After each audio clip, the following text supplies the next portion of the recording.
Welcome everybody to What's Up Bolts. I'm Fernando Ramirez. That cowboy hat wearing, sunglass donning son of a gun is Dan and Woo! and folks. The first round of the draft has come and gone.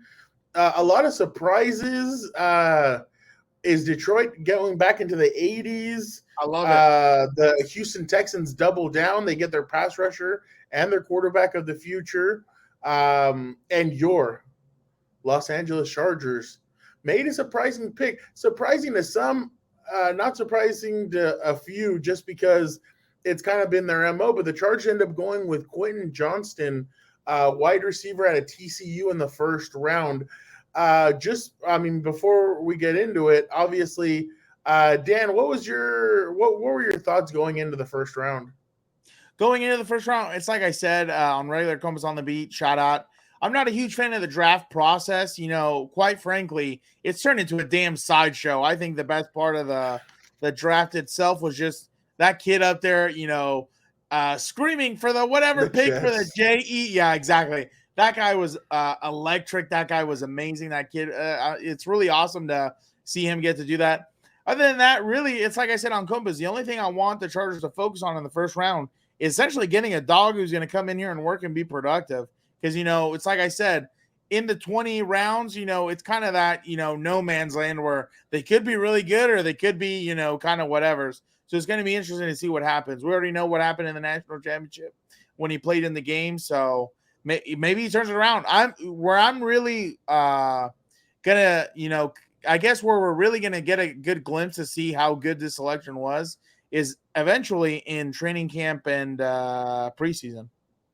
Well, not necessarily because I'm not trying to throw anything out there, but we've seen other guys shine during training camp. People think, oh, they're going to make the team, and they ended up not playing well. Or there's other guys who, there's a perfect example right now on the team. And before we get to Quentin Johnston and his game, perfect example, Keenan Allen. Remember, in 2013, he was selected at third round. And him and Mike McCoy didn't think he had the playbook down. He didn't think he was good enough. He didn't think a lot of things about it. And I remember because people can say whatever they want, but Keenan, the first two games of the season, did not play. The only reason why he played was because Malcolm Floyd suffered that neck injury or that head injury that took him out the rest of the season. And that's why Keenan was thrown in there. It wasn't because, Keenan was a star and he was this and he was that. Training camp, he was in the doghouse with Mike McCoy. I remember clearly. And he had to work his butt off to get in there and finally got in there. Yeah, he had 1,000 yards his rookie season. He should have, I think he was in the running for rookie of the year, but I remember he didn't win it, which was a complete shame because he was a third round draft pick and he had really shined. But that's the thing. You just never know. And that's why the draft is the way it is. You just never know who you're getting. But it's kind of like trial by fire, I guess. And that's how you're going to kind of know. But so let's go over a little bit of what Quentin Johnston is. Hey, guys, don't forget to hit the subscribe button. If you guys have any questions, make sure you guys do hit it up. Make sure you get in the comments. Below. Yep. Dan and Diego's very good at if anybody has any questions, Dan and Diego will be like, hey, Fernando, we gotta answer this question next show. Boom, we're gonna answer. We're gonna be doing this after every round or after every after every day of the draft, we're gonna be doing this. So make sure you guys are staying tuned and we will be doing this. So Quentin Johnston, what is he? He's 6'4". Well, he says he's 6'4". He's really 6'3", and he's a bigger receiver, but the thing is he can run fast. He can take the top off of a defense. He ran about a 4.46, 4.49. That's kind of his range, which is pretty fast. I saw somewhere that his numbers are equivalent to Deebo Samuel in a sense, and Deebo's not that big of a guy. So basically, this guy is a package deal. He can do basically everything a big receiver can do and a small receiver. He looks like Mike Williams, but he can play like Deebo Samuel, I guess, is in a sense. He's fast. He's electric. The Chargers are really excited about what he can do with this. And obviously, first and foremost, like people were already asking Brandon Staley last night. They were already asking, where's he in the depth chart? Your favorite. Are you kidding? The guy hasn't even stepped on the field. He hasn't even signed his contract yet, and you guys are already asking about that. But I know that some fans are kind of like, oh, well, they should have gone with this or with that. You have to remember at the end of the day, there's a reason why these guys make the money. There's a reason why these guys are the ones that are Yeah. in there. And I'm not saying that they're right or they're wrong, but the thing is, Yeah. you have to wait to see. I mean, essentially, from everything I've kind of read, I've kind of gathered about this kid is this kid can be the next big thing at receiver. Or, I mean, you just never know. Maybe he isn't. You just don't know. And the thing is, they're going to have to coach him up. They're going to have to really put their time into him. And he's going to have to learn off of his mistakes. What are some of his mistakes? He drops passes. I think he had a drop radius of 8.9%. Something about that. Like, so he dropped, no, it was 11.1% of his passes he dropped in college. He had 8 drops. Mm-hmm. You can fix that easily. I mean, you just get in front of the jug machine and you start practicing cranking that you out. start practicing. And then remember, Justin put some of these passes right on the money. So maybe it's going to be interesting to see how he changes himself. But basically, you've just added another. So 6'4", he can run fast. He can do a lot of different things. We even asked him on Friday. We're like, hey, who would you compare yourself to? He's like, there's nobody I can compare myself to. He's like, I feel like I am unique. I'm different. And I feel like I can do a lot of different things that a lot of receivers can't do. So it was interesting to see that. But Dan, you'll appreciate this. This is what he had to say on Friday. First question they asked him was, how do you feel 24 hours after the what you've been through and getting drafted and everything? And this is what Quentin had to say about that. Yeah, no, it's been a quick turnaround with getting picked and then coming here, super quick. But it's been a mix of emotions. I didn't know whether to smile and do a backflip or cry. It's been fun. It was obviously a special experience for me, and then also my family as well. Yeah, it must be so surreal in those moments. You know what I mean? Picture, I guess, for us non-athletic regular people, NARPs. Picture, your dream job, your dream home, or whatever. Just finally, breaking that, barrier that stood between you and your goal. It must be exhilarating. And obviously, we felt it before at different times in our lives and everything else. But it's crazy. It must be so crazy going through that. You fancy. You said exhilarating. Mom will be proud of you. 10 points I for told you on COMPAS. I'm learned. I'm cultured. You want me to get the other hat? I got it right here, dude. The thing about him too, Dan, is obviously, and this is, and I spoke to Dean Spanos after the press conference today, and he's like, man, when you guys get to talking to this kid, like, you guys are going to really find out. And that's the thing. The Chargers really, and some people can say whatever they want, but the Spanos' care and the Spanos' Tom Telesco and Brandon Staley, they all have one common goal, obviously. That's to win a Super Bowl. That's their plan. But the thing is, when they draft and when they bring in players, it's not just about how their skill on the field. It's about their personality as well. High character. And this kid seems to have a great personality. He comes from a military background, which we'll get to right now. He speaks about it. And not just that, he ended up, so at TCU, he said he ended up one time volunteering for a camp and to coach at a camp. And he's like, you know what? I love this. He's like, I love helping little kids. I love helping kids who are going to look up to me. I should do my own. This June, he's going to be holding his own camp in his hometown of Texas. And he's going to hold his own camp, and he's going to do a lot of different activities with the kids. And he said he really wants to get out there and he wants to help the community out and he wants to make a difference.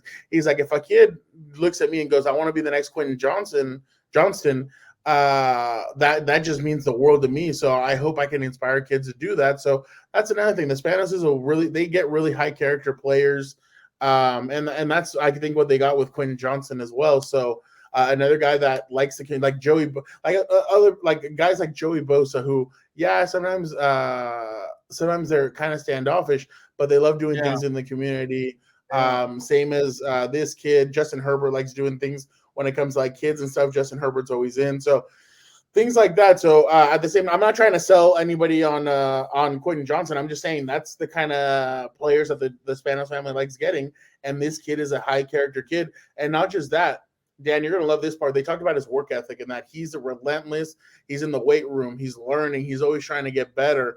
And that comes from his background. And they said that, and he said that he knows he needs to work his tail off to get, and because nothing's promised. I mean, everybody thinks, first round draft pick, he's going to get on the field.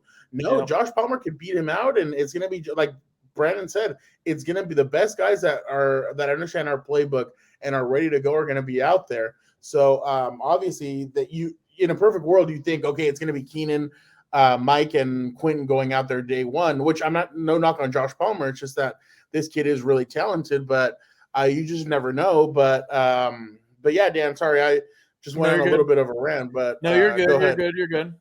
I got a few little things right there where you talk about work ethic. I think sometimes you notice this a lot with, and this is very applicable to people at everyday jobs and everything else. You can always tell which people think they've already arrived. And what happens when people think they've already arrived, they don't have to put in the work. They don't have to put in the time and anything else. Everything takes time and effort, and anything worth doing is going to take a lot of time and a lot of effort, a lot of sweat off your brow. And I think a lot of times, especially in these sports where, you're throwing millions of dollars at 24-year-olds, it's pretty tough not to still stay hungry. It's like that famous, quote about the boxers and everything else, the fighters. It's real hard to wake up at 5 a.m. for a morning workout when you're in, what's the name of that fancy cloth? I can't believe I just blanked on it. Cashmere? Yeah, no. The for the sheets, silk. When you're in silk sheets and stuff like that. So, that's going to be interesting to see what happens and everything else. The other thing was, I just thought about this right now. Like, could you imagine seriously if they trot him out there week one, like if he earned a spot and everything else? This might be kind of getting back to when it was Mike Williams. I think Mike Williams had him for a little bit. Mike Williams, Tyrell Williams. Yeah, and Keenan Allen. Let's talk about that right there. Because they're all over at least 6'2". So that's going to be pretty tough for slot corners to keep up with linebackers and everything else. So Dan, you bring up a great point when it comes to that. Bro, that's what I do. That's what I do here on this program. I don't care what that scumbag says over there. I got a lot of great ideas. You just got to listen. You know what? And remember, the year that they were supposed to really fly high, Hunter Henry had torn his ACL. Yeah. So that was the year that they were missing. I mean, Hunter played in that Patriots game, but he wasn't Hunter Henry. He wasn't healthy. Of course not. He had in that game. But that year, I remember Phillip had his best year in a while, and that's. Go ahead. I was just gonna say they beat a very good, essentially Baltimore Raven team with no linebackers. And it's and essentially with zero offensive linemen, because those offensive linemen were not very good, and we saw it throughout the whole year. So I think maybe, because I think we've alluded to this before on the show, I think, where they've been missing a consistent third receiver since Tyrell Williams left. So maybe Tom Telesco, because he experienced it and everything else, was like, I need to get back to something very similar, because they were like it or not, they were very successful with Tyrell Williams, Mike, and Keenan. And Tyrell, I guess, had a little bit of both, where he could kind of get down the field and stretch it and everything else, but also be intermediate. So it's going to be interesting that they're trying to get back to it now. And at least obviously in my humble opinion, they're trying to get back to it a little bit more, where they had that type of receiving core right there. The tree trunk. They're not just that, Dan, but remember last year, for a lot of stretches, they didn't have Keenan and Mike. Yeah, for 4 games. They didn't have Keenan or Mike. For 7 or 8 7 games, they didn't have Keenan, and for 1 game, they didn't have Mike. So, I mean, it's rough. I mean, and you need depth. And Josh Palmer tried. Josh Palmer almost had 1,000 yards last year. He was at 750 or almost 800, and he played really well. But the thing is, you need more. You said what? I said you're really rounding up, guy. I thought he was going to have like 900, and you're like 7. No, it's like 800. Yeah, my bad. It's 800. I mean, for him, it's pretty good, especially because if Keenan and Mike play the whole season, I think we would have seen. I think we would have seen 3 1,000-yard receivers, maybe even 4 if Austin Eckler, if they all would have played and Austin Eckler gets more catches and more touches. you never know. But I mean, that's obviously talking a lot because that's a lot of maybes. But and going back to Quentin Johnston, here's what he had to say about being from a military background and what it was and basically what that's like. Military background. Both of my parents were in the Army. So just the baseline of Quentin, like who I am, is based off of discipline and respect. That's something I feel like I've carried with me from the time I could talk to now, and something I'm gonna keep doing. But yeah, now it's a lot of waking up early in the morning just to do just whatever. A lot of everything, being on point. And then I kind of just got used to it, and then that's just how I move now. And that's two big keys right there for anyone who wants any type of success: discipline and respect. Because like it or not, even some of the guys you don't like who are in very high places have a discipline to where they did what they could to get where they are. And it's like, it goes back to everything else, Frau. Your ego is the enemy. It's like you're either going to be your best friend or your worst enemy. And, I'm glad he's saying all the right things so far. So it's going to be interesting to see what happens when the season finally kicks off. Well, it's not just saying the right things too, but it's like you can tell he is honest about it. And he's like, yeah, no, I grew up in a military family, waking up early. I mean, both of his parents from the Army. By the way, his dad's suit last night was on point. I loved his dad's suit. If you guys didn't check it out, make sure you try and go check out the selection. But I thought his dad's suit was on point. But yeah, no, I understand what you're saying. I understand what you're saying. Like, he's saying the right things and everything. Obviously, we're gonna have to see what happens. Now it's just a waiting game to see what's really gonna unfold. And I mean, everybody thinks that everyone thinks that they have the answer. Some guys are like, "Oh, it was a great selection by the Chargers." Other folks were like, "Oh no, it was a terrible selection." No, you're never gonna know. You're never gonna know until it finally hits. Yeah. Here's hold on. Let me see if we can see the dad's suit here. Let's see. Yeah, I just really want you to check this out. In the 2023 NFL Draft, the Los Angeles Chargers select Quentin Johnston, wide receiver, TCU. Well, that fits the bill, huh? That's his dad right there on the right-hand side. With the pinstripes. Yeah, I saw that last night. He had the hat also, I think, right? Yeah. To call the compliment back a little bit. Let me see if they go back to him. Let's do that. Oh, here we go.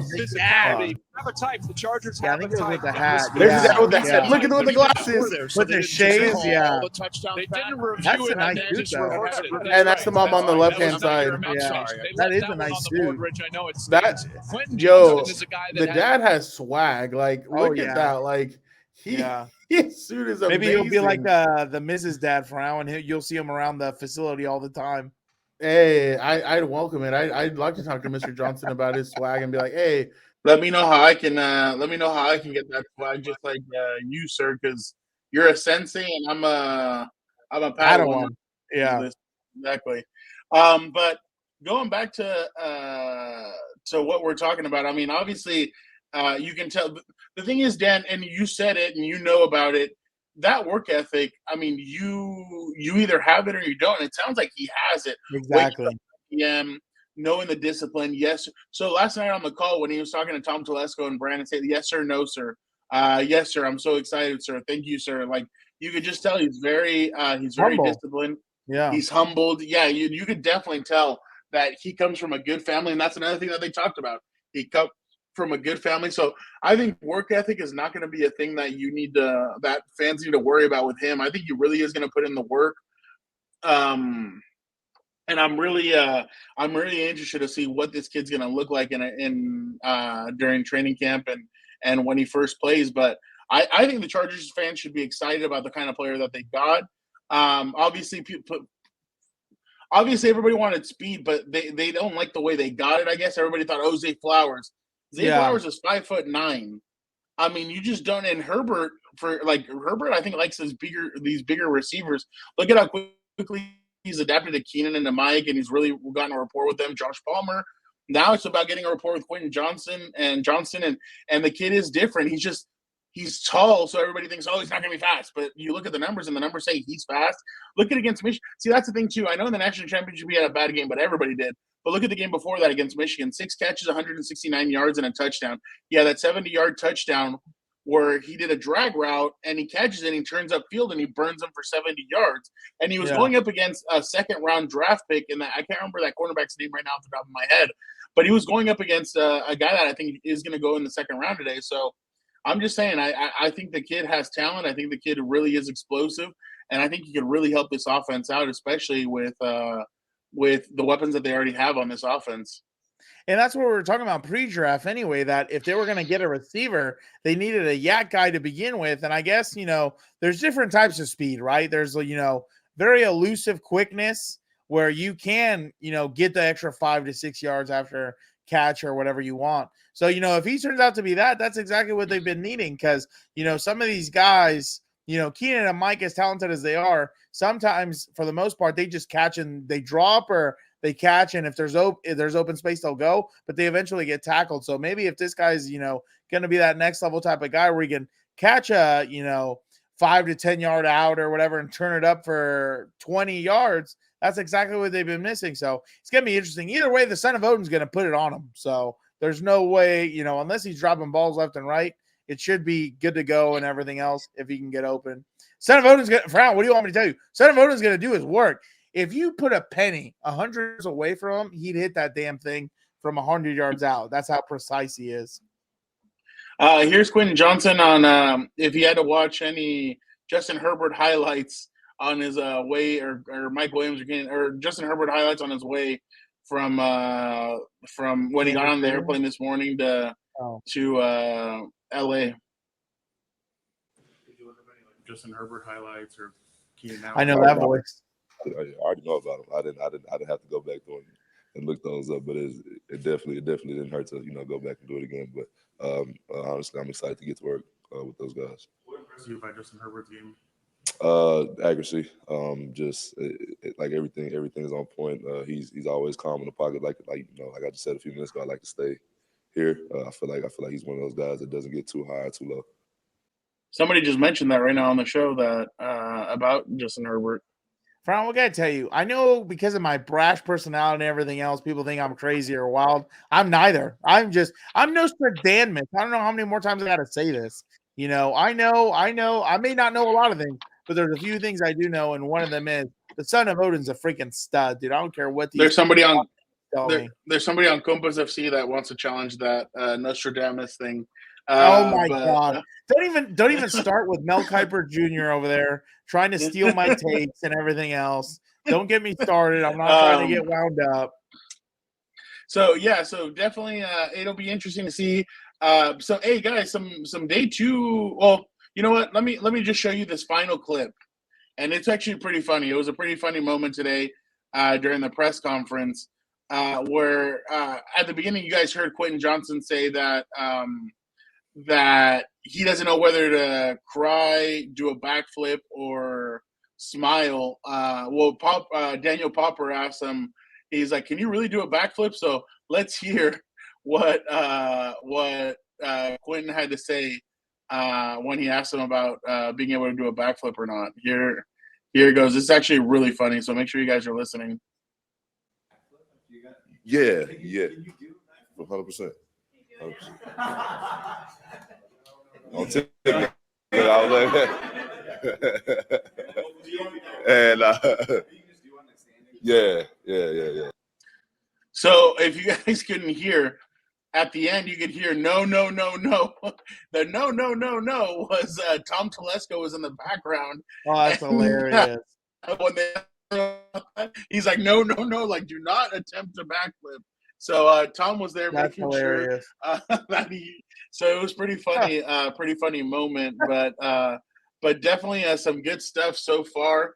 Dan, just real quick, just give us a quick synopsis. What did you think about the selection? About the selection? It was exactly what Charger fans have been talking about all offseason, that they needed to add wide receiver depth. They didn't really sign anybody. They let go of DeAndre Carter. Is DeAndre Carter still a free agent? No, he's with the Raiders.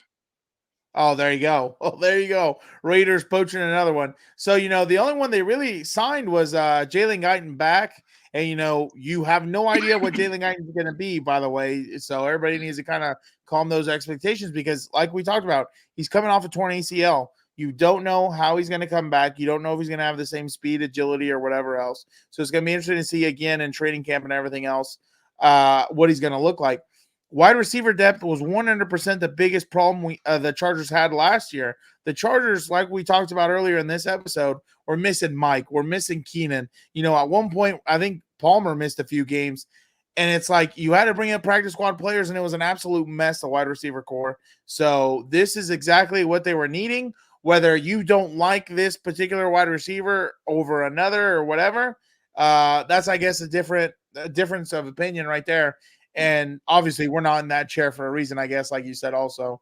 And honestly, logically, this totally makes sense because they needed a wide receiver. They needed a wide receiver depth. They needed more weapons for Justin Herbert. And from the beginning, I think Tom has said it multiple times that they like to build through the draft. Now, you're famous for saying on the show all the time, you draft them and then you pay them, or what is it? There's like a certain slogan. You draft them, you develop them, and then you pay them. There you go. You draft, develop, and pay. So it's to be expected. Yeah. What? Nothing. Okay. We'll probably see them. Honestly, what do you think? They'll probably take at least another receiver later, probably. So, I truly think that Fanzine is muscling because I think they could go offense today as well. Yeah. They could go offense both times. If there was a receiver there that they really like, I think they may take him in the third round as well. But that's what I was going to talk about, Dan. If when you're done, no, you're good. You're good. You're ready to go? Yeah. Okay. There's some good players still left, guys. There's guys like Brian Branch from Alabama. He's a safety and a corner, 6 foot. He's versatile. He can play both. I'm definitely interested to see if the Chargers may try and. The one thing I am going to be interested in is if they try and trade up for Michael Mayer. I've been banging the table for it. I think all the Chargers beats had Michael Mayer going in the first round of the Chargers. If Tom Telesco can swing a trade, jump up and grab Michael Mayer, that might be the steal of the draft right there. Yeah. I think Michael Mayer definitely helps and does a lot of things that you need to do in this offense. If you can go out there at one point and you could have Austin Eckler, Quentin Johnston, Keenan Allen, Mike Williams, and Michael Mayer as your 5 out on the field, man, you're gonna be able to take advantage of some teams. So you have Joey Porter Jr., cornerback. He's a guy that I think could really help out this defense if they wanted to. Darnell Washington's obviously that tight end out of Georgia. The Chargers, I think, hired his positional coach from Georgia, so he might be an interesting guy. 6'7".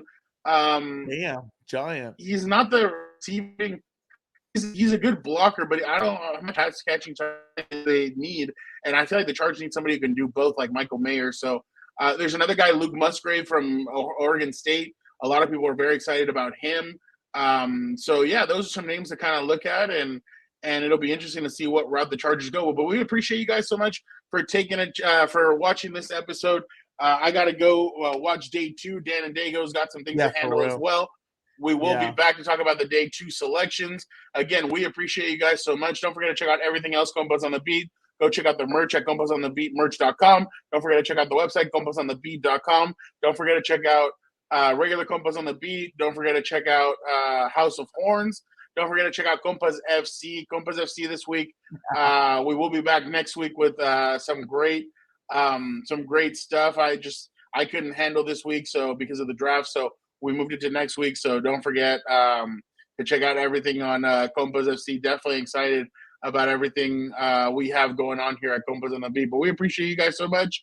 Thank you guys, and don't forget to be a compa, tell a compa, like, subscribe, comment. We appreciate you guys so much. Thank you.